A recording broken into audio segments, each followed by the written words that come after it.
I mean, it's actually pretty good stuff. Like, it is genuinely worth the money, and in any other place, like if this was a city or a bigger town, this stuff would be flying off the shelves at that price. But as is, it seems like most of the local townspeople, it's just a bit too fine and a bit too expensive for them.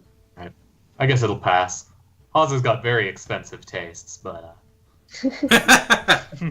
it'll do. That'll do. All right. So after the man at the bar, whose name is Garland, he sort of nods over to the cellarer. He goes, Justron, take the lady over to the inn. She needs to go to bed. And Justron goes, all right. Next time it's your turn. All right. He's like, yeah, no. She can't be in town that much longer. And then as the cellarer goes out of the door, like struggling under the weight of this big burly half-orc woman, the innkeeper turns back to you, or rather barkeep. He's like, just you lot and me now. The rest of the patrons have work tomorrow, so I'll go home. Yeah, that half-orc lady, she had a big fight with that. Do you hear about that caravan that vanished, the trade delegation? Mm-hmm. Didn't understand most of what she said, to be honest, but let's hear it. Oh, well, she's been making a big deal. She got into a, brawls happen here. We normally beat up the perpetrators with sticks and hand them over to Constable Harbuck. But yeah, she got into a right scrap with them, broke her arm. She's not lying about breaking a bunch of their legs. And then, of course, you know how it is with these fancy caravans from cities. They had like a wizard or whatever to heal up their legs, and the people from the priests who work at the All Faiths Shrine helped patch them up as well. You know that half elvish guy. I think he's at the inn at the moment. He's going to be going back off to Waterdeep or wherever he's from in a couple of days, but he helped patch him up, and then they left the town, and then that was the last anyone heard of them, pretty much. They were last seen in passing through Belliard. That was the last time I'd seen any dwarves, to be honest, and then you lot come in. Sounds like something interesting to look into.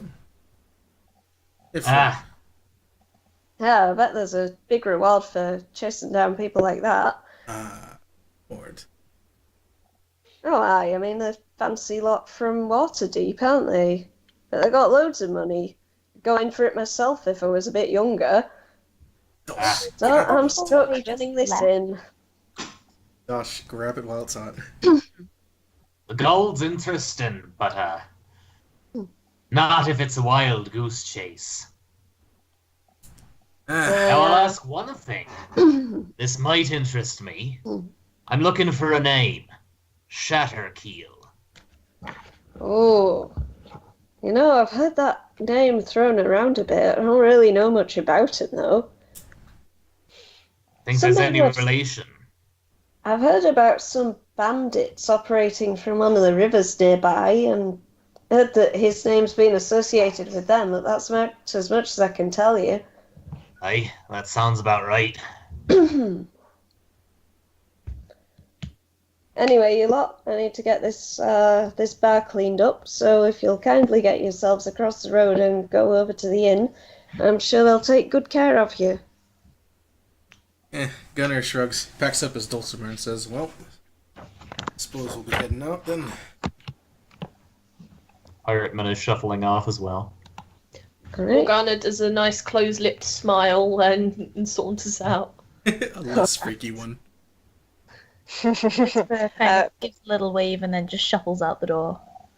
F gives a point to the guard and then walks out.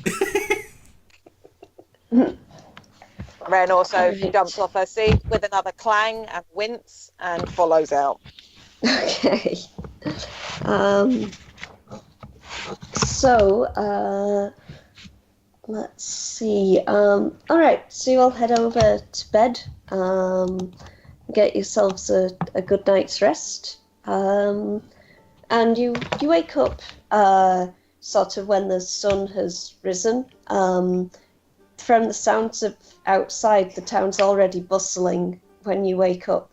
The inn downstairs is already sort of full of people who are setting off to go about their business. And you can see there's that half-elf in priest's robes still downstairs, just chatting to the owner of the inn.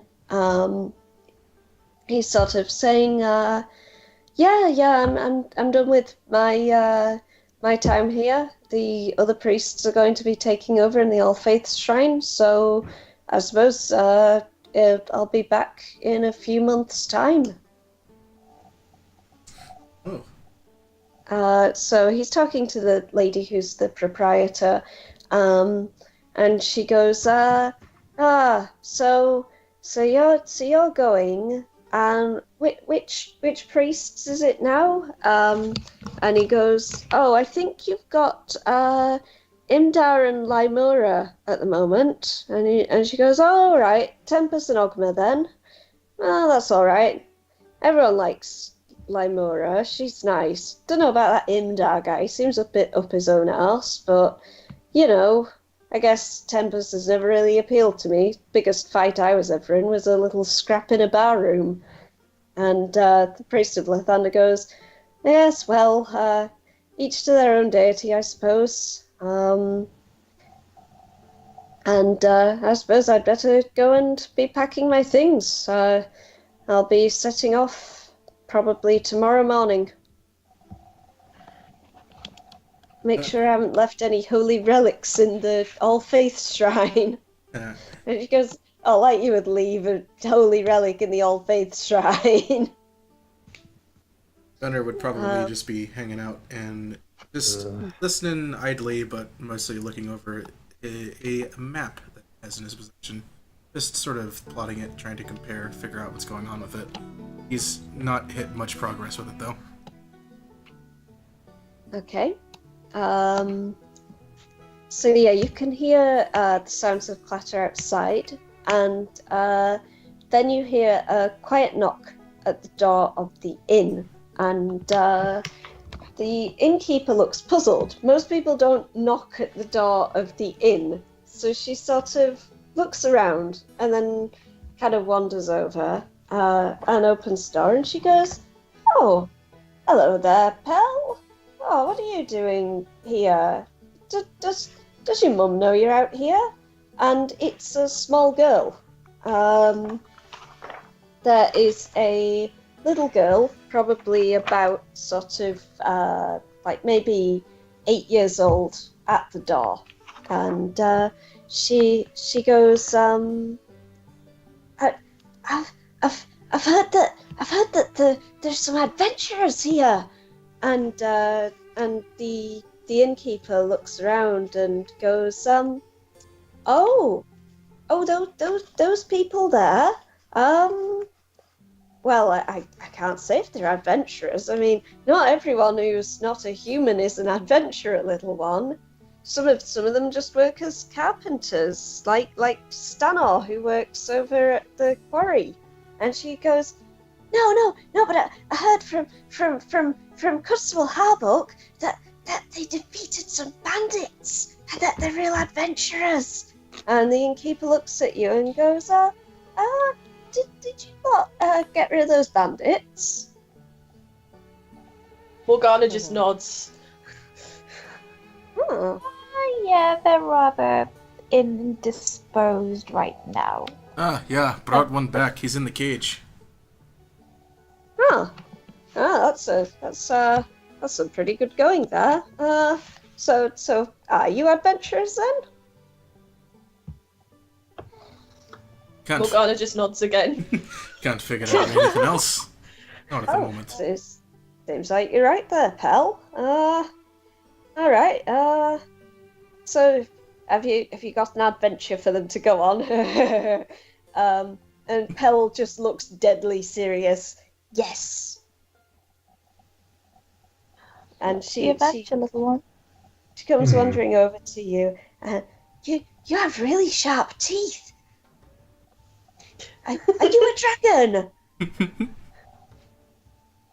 Morgana is looking vaguely uncomfortable. And You hair. she bends down to the girl's level, and without moving her lips too much, she kind of she mentions, no, I'm not quite a dragon. I'm not entirely sure what I am, but you have lovely hair as well. Ah, thank you, but it's not blue. No, it's not blue, but it doesn't mean it's not pretty. So Ren leans forward at this point. She doesn't have to lean down. She just sort of leans across and goes, if you want, there's ways we can make your hair blue. If you wanted. That sounds really cool, but I don't think I don't think Granny Minnie would like that. So anyway, I saw something secret. Morgana leans in. She's like, "What secret?" I saw a Ren's ghost. leaning into. I saw a ghost. It was outside the town, and there was a cave, and I saw a goblin. Goblin. Ghosts and goblins. Morgana reaches into her hair and she unravels one of her shells, and she gives it to the little girl, and she's like, if you can show us a safe distance where you saw them, you can take this shell. Yeah, I'll take you, and then you'll be adventurers. You'll beat up the goblin, right? Oh, definitely. All right, but we can't tell Grandma Minnie, cause she won't be happy if she finds out about this. So she works at the poultry place. We sell chickens. My family, Mandiva's Poultry. Morgana just looks over her shoulder at everyone as if to say, "You want to do this?" Gunner sighs and rolls up the map and tucks it into his bag. Oh, I can't say no to a good mystery. Unless this wee one's got a sack of gold in her pocket, I'm afraid. This don't concern me. I'm not making much headway with this map. Let's see what they got. As long as it isn't evil, I'm up for anything. So I'm Morgana the only one just sitting this out. Morgana just stares at him and very sings songs under her breath. Outvoted. You say that like I've joined some sort of party. She very gently covers the girl's ears as she's like, I never thought you'd be one to turn down some bloodshed, but hey. Lass, I'm a pirate. I don't bloodshed unless there's something in it for me. For the sake of it, it's just a task. It's a chore. You're a boring adventurer. Morgana looks at the girl and just nods emphatically with big wide eyes. Is the inn currently being lit by candles? Yes. Most of the light is coming through the windows at this time of day, though. Okay. But there are a couple of candles lit. The flames go green. Gunner just kind of rubs his chin, like strokes his beard, and says, "Well, no sense in trying to get you to come along if they don't want to. But if the others want to convince you, you can do as they will." Is he really an adventurer? Not a very good one, I don't think. Ah, greedy one. All right, lass. All right, wee one. Convince me. Real adventurers need some motivation to go out on their journey. Some, of course, do it for the good of whoever, but it doesn't sound like anyone's in real peril from a wee goblin or a ghost. So, what do you got to convince me to come But it's along? a goblin. Goblins are evil, and they attack people. Grandma told me that. And Mummy said I shouldn't go anywhere near the goblins because they'll beat you up and they'll eat you and they'll take all your gold. Gunnar just eyes Morgana for a second when she says "eat you." Behind right. the glasses, Morgana just winks at him.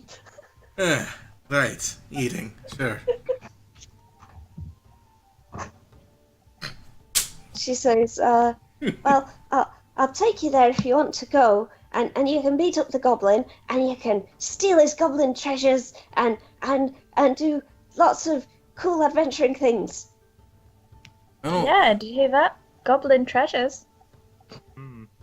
Well, you'll never let me hear the end of it, so, if you must have me along. Don't know much about goblins, but they do tend to have little things squirreled away. Who knows, we might find something interesting. And so, the little girl, Pell, leads you off into the wilderness, and that is where we are going to end the session for this evening. Woo! As well as the princely sum of gold that you picked up. I believe you've got everyone, including Alex, gets the amazing amount of, hang on, what was it? Something ridiculous, like 42 42 experience each or something. Hang on, where's the bear though? Because I count the bear as being overcome if it's... why did I put non-play characters? Alright. Goblin treasures, 3 rusty daggers, a cup, and 7 copper. That does sound like a goblin treasure. Black bear. They are worth 100. So divided by... I'm going to actually divide the XP by 5. Because that's probably how the experience is supposed to be worked out for this campaign. Yeah, we have a ton of people. We have 7. It's because otherwise, although I don't know, I have no idea. You can fudge it, it's fine. Yeah, we'll just right. Okay, so encounter 1 was 4 times CR 1/8, which is that hang on. Experience calculations. One of the most exciting parts. Okay, 5. Calculate. Okay, so... Oh, it doesn't change from 5 PCs to 7 PCs. So if I then add a CR1... 1... Alright, everyone... I'm going to round it up, so everyone gets 90 experience points. Woo! Hey. Woo! Nice. No levels for us yet. No, not yet. Not even close. We got 210 to go. Yeah, it because it's like an official one, I think leveling up is going to be a lot slower than you might be used to, Yeah. especially because I was doing it wrong. It's supposed to go to 15, isn't it? Yeah, this campaign's supposed to go up to level 15, which will be interesting. Although you may end up lower because you've got a larger party, I'm not sure. Yeah. That's fair. We did just obliterate 4 bandits with no repercussions, really. Except for Hauser getting shot in the shoulder. Yeah, I took 3 whole damage. I don't know, you Yeah, have like sure. 11 health, right? It was harrowing. I have 12, thank you very much. I have 11. So you lost a quarter of your hit points. That's a pretty impressive shoulder wound, my friend. Yeah. Level 1 is Luckily his squishy. arm's just like hanging off by In a there. few bits of sinew. And then someone who's level 2 scary. just gets a normal bolt in the shoulder. All right. So thanks everyone for watching, and thank you to our players. We'll see you all next week. Woo-hoo. Yeah, it's been a wonderful time. See you then. Later, folks. See you. Have a good day. Until next time.